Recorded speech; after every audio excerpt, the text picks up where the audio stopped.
Welcome to Course Integrity. Today we are going to know about an UI and prototyping tool which is Figma.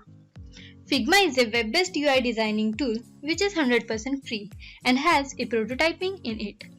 It also has the desktop version which you can use on multiple operating systems. So in this course, I will walk you through a quick kind of mobile UI design just to show you all the features of Figma and how these tools operate. Figma is very similar to Adobe XD, except this is totally free and web-based. Here is the website for Figma, which is figma.com. If you click on pricing, as you can see here, Figma is totally free for individuals. So from here, sign up yourself on Figma. You can also sign up with your Google account. Also, you can download the desktop application for Figma.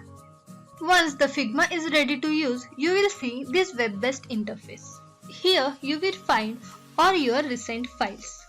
Here we have some different options like search, where you can search or find different files, your created projects or peoples could be your teammates. In recent, you will find all your recently created UIs and designs. From plugin section, you can download different plugins for your UI. And you will find your installed plugins here.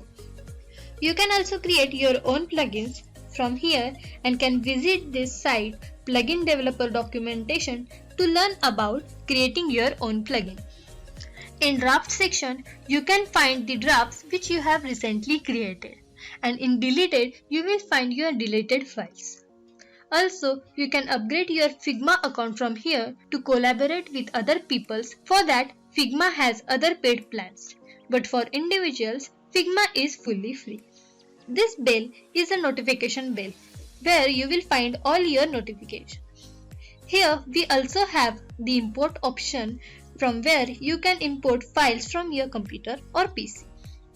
If you click on this plus button, it will create a new file where we will be designing our UI application in next video. So for that, keep watching and see you in the next video.